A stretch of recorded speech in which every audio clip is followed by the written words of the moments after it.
Hey y'all, it's Darren. I've been working on this talk. I think I'm getting it close, but I'm gonna give it another shot here. I'm quite sure that there will be at one point, one of these will be good enough and I'll just post it.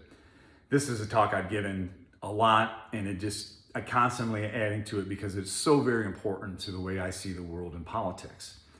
And it is an adaptation that I first heard from Gleaves Whitney, who is one of my greatest mentors, the former president of the Howenstein Presidential Center at Grand Valley State University, one of the greatest presidential scholars on the planet today. And he gave the talk the first time I saw it, and credited the great and unfortunately late Dr. Lee Edwards for giving it to him. Dr. Edwards was the senior historian of the Heritage Foundation from its inception. And I got to know Lee, and he was a tremendous inspiration for me. He left behind a book for us that is one of the greatest gifts that's ever been given to me. It's 101 books for the intelligent conservative that Heritage put out on his behalf. And it really is, for people who are readers, to have someone that is so thoughtful like Dr. Edwards was, to actually say, here's a guide, these are ones that you can bank on, that you can count on being canonical in regards to, conservative thought and its progress. And so Dr. Edwards gave this talk. He called it the 3 Ps of the political process. I've added a fourth one, and just for clarity's sake, and to help. I think it'll help as a tool, but it's kind of the same thing I did with Walker Percy's 3 levels of consciousness. I've expanded it into 7 levels of consciousness. It was Percy who inspired me, but when I read his 3 levels of consciousness in his book, Lost in the Cosmos, the last great self-help book, I realized something was missing. He didn't account for metanoia and the consciousness of the awakened soul, that it was no longer merely looking at material things, even if he were detached from the world.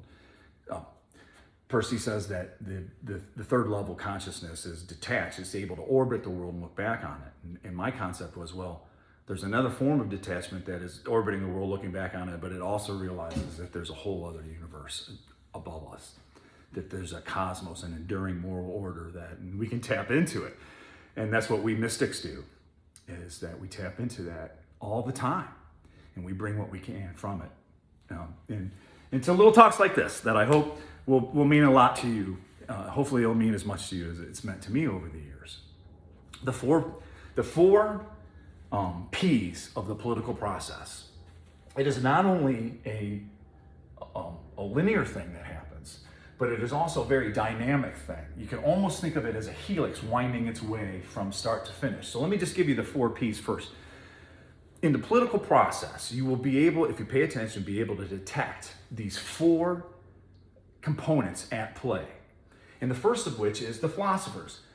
All political movements begin with some political philosophers around which the pamphleteers, the people who popularize the ideas of the they're smart enough to understand the philosophers, and they can distill it down for the public, and they help shape public opinion this way. And then, and only then, once the public opinion has this great audience for it, then and only then does the politician jump into the spotlight and attempt to embody those ideas, however imperfectly. Let me just cut right to the point. The reason why I love Reagan is because he was able to do all 4. Reagan had read the philosophers. And I'm going to take the second here to take this tangent, because when Dr. Edwards first visited Reagan's ranch, they were on the tour. They were on the campaign trail for one of his gubernatorial re-elections. Wait, excuse me. I think it was actually the first gubernatorial campaign. And Dutch says, hey Lee, my library's in there. You might want to go check that out. And so Lee goes in there. He's like, oh my God, I'm taking down book after book and of Hayek and Mises, and he's seeing they're highlighted and annotated in the margins, and he goes, this is a very serious thinker. And of course, a lot of people wanted to discount Reagan merely because he was an actor. So Reagan did the work. He did the laboring in the vineyard of the political philosophers. But then what did Reagan do? Reagan became a pamphleteer. He went out and spread the ideas. And that was the whole point of his GE lecture circuit for those years that after he got out of the Screen Actors Guild, where he was the president, he went on tour.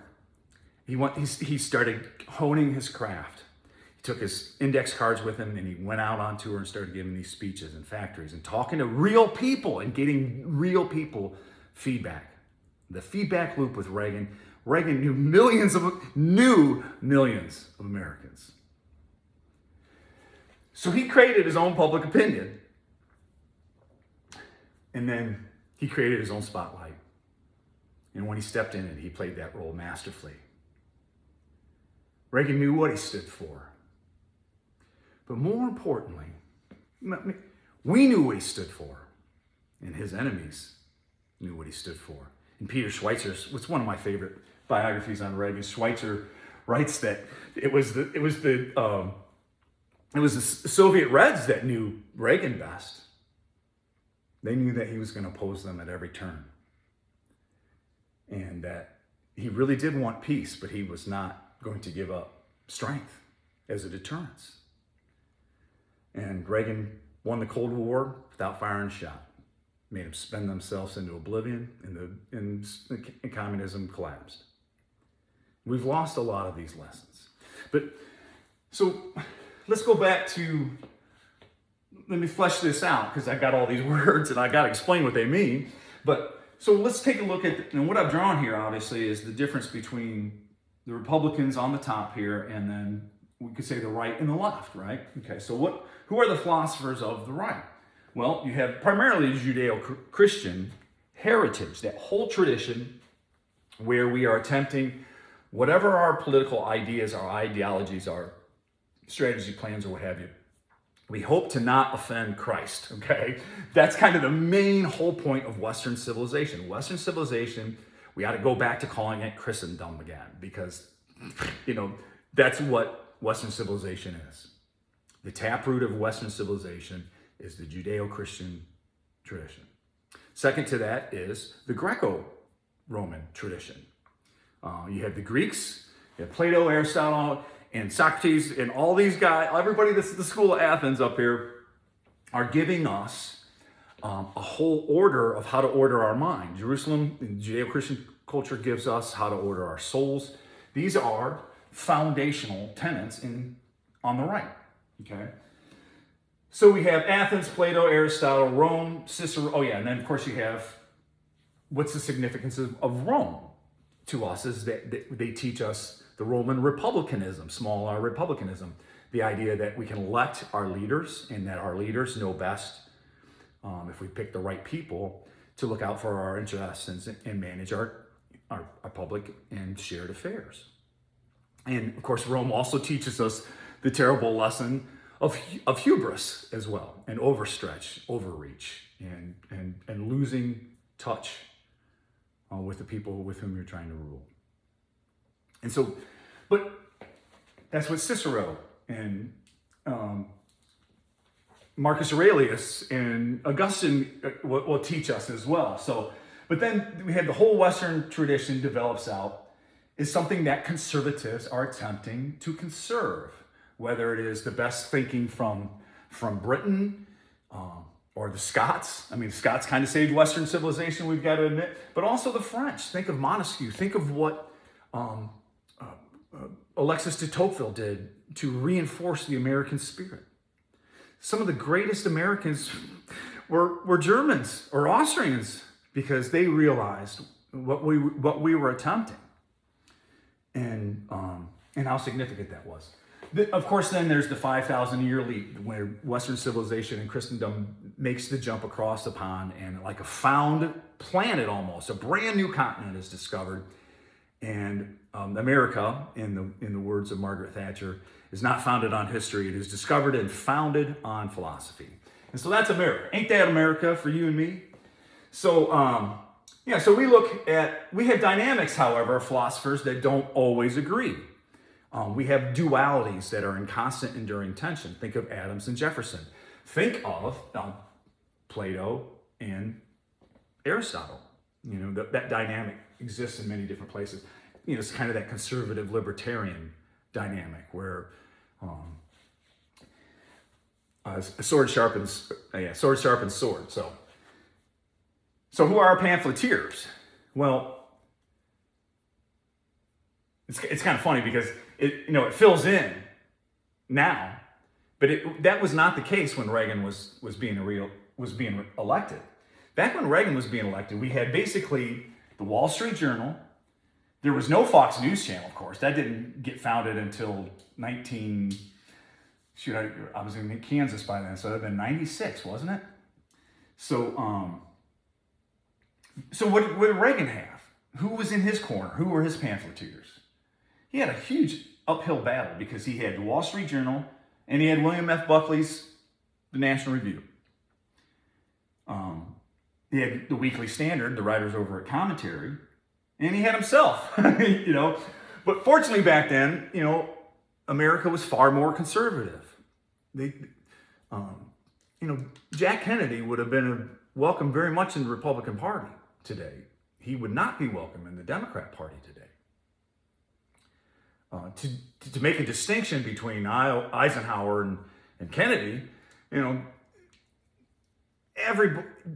the electorate was a lot more unified that way. Let's put it that way. I think 1965 is the year everything really changed. That if you're looking for an American date of the point of departure, it's 1965. But so, Heritage Foundation comes on board, starts, promoting a lot of these ideas. The K Street and all the lobbyists begin to really institutionalize and become ensconced in the 20th century, of course. And we used to have Drudge. So now Drudge is on their side, but they've always had the New York Times, the old gray lady, has always been the newspaper of record for America. And all the other papers follow them. And so, and then you've got all the television media, ABC, CBS, NBC, that developed into MSNBC, but then CNN comes along, and they're killing it. They have the Washington Post builds up. They have PBS and NPR, although I think their funding is done. I think we finally have put a nail in the coffin of hostile propaganda, state-sponsored leftist, progressive, anti-American propaganda. Hopefully, the American taxpayer will no longer have to pay for it. I'm sick of paying my enemies to call me evil. It's time for those guys to go. Or no, not to go. Let them be privately funded. I'm fine with vigorous debate. I want no one silenced. But see, the other thing is that they have the entire pop culture, which is just creating a world in which everybody thinks that progressives care more. And so if you want some cheap sanctimony, all you have to do is say you're progressive. And that's the whole thing about, as P.J. O'Rourke, one of my greatest heroes, said that, progressivism, liberalism is basically the ideology of sanctimony. It is so that you can posture yourself as being superior without really ever having to do anything. You just say you're progressive and it's like a trump card. I just care more than you do. And of course, this is a caricature because I know lots of really amazing lefties that have great hearts. In fact, it's interesting when you see a lefty that has one of these servant hearts, and I have some in my family, but they're not inoculated from wokeism. They end up being public servants in the welfare. And they want to be there in the trenches helping these people. And that was what was so interesting to me when I was working in the food pantries, soup kitchens, and homeless shelters in the not just the ghetto, but the hoods of Detroit. It was always conservatives that were volunteering. The lefties get jobs if they want to help. But it's the church people, the volunteers, that that really are in there doing it, and in my opinion, are not making people easy in poverty, but are really trying to help them rise out of poverty. The real purpose of charity. So anyways, I don't know why I got off on that tangent, but nonetheless, I was talking about their philosophers. Obviously, the whole point of the left is to convert all authority into power. And what do I mean by that? Most people don't differentiate authority from power. Authority, in my mind, is something that is earned. We might say that this man is an authority on brain surgery because he's done a couple hundred of them. Okay, he's earned that authority. He's an expert, and we should listen to him. Okay. On the other hand, power is something that is seized and it is wielded. Okay, big difference there. So conservatives revere authority, but we distrust power because we know how quickly it can corrupt and how abusive it is, how expensive, slow, stupid, and wasteful it is.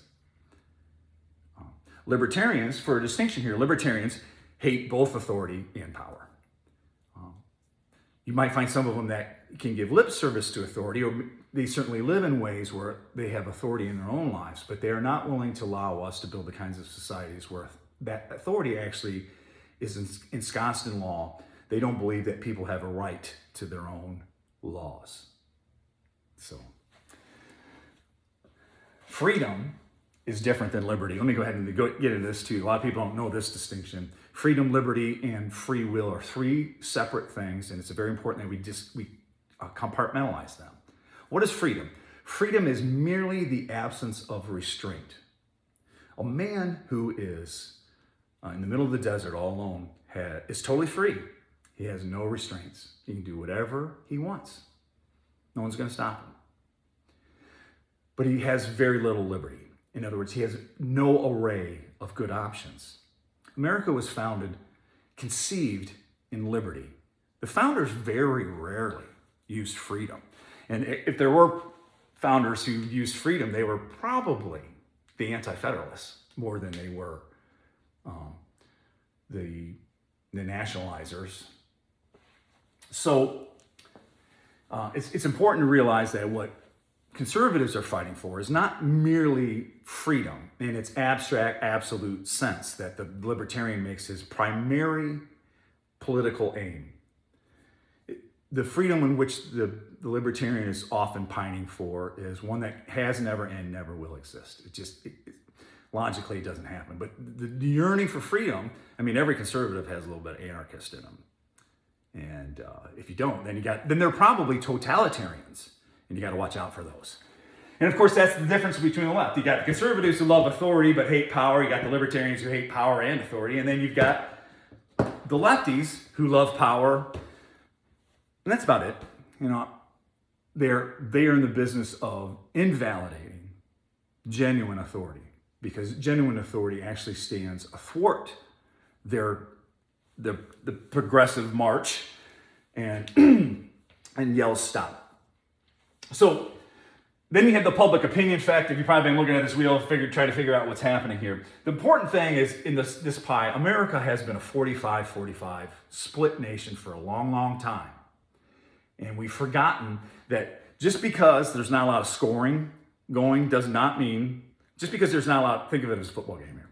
Just because there's not a lot of scoring taking place in this football game does not mean that there are not two completely different teams on the field driving at entirely different goalposts.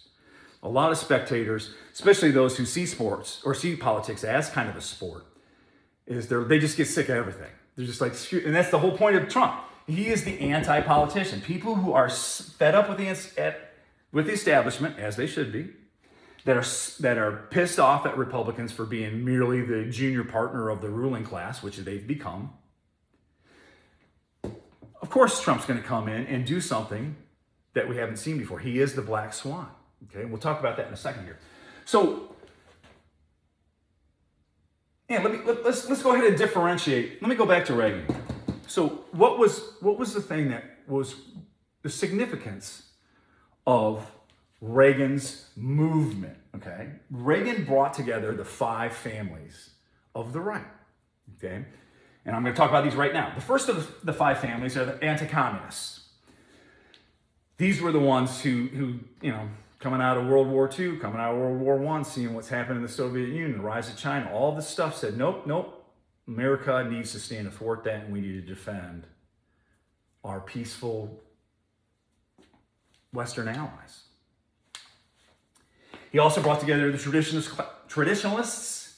I like to say traditionalists and then give a long pause and say Catholics, because certainly traditionalism in and of itself is certainly a thing that Reaganites that was always appealing to Reaganites. But when I say traditionalist Catholics, it's important because we're talking about William F. Buckley and National Review. God and Man at Yale, bringing together Catholics athwart, frankly, in many ways, this move towards evangelicalism. So that is what Dutch brought in was he brought from Carter all the evangelicals over. He won back the South, and of course he also had the neocons, the primarily Jewish writers from Commentary magazine that William F. Buckley gave a warm welcome to on his pages, and then the libertarians. The libertarians, always a small, countable number, because they usually just fall in line. And so their strengths in numbers don't actually get seen often.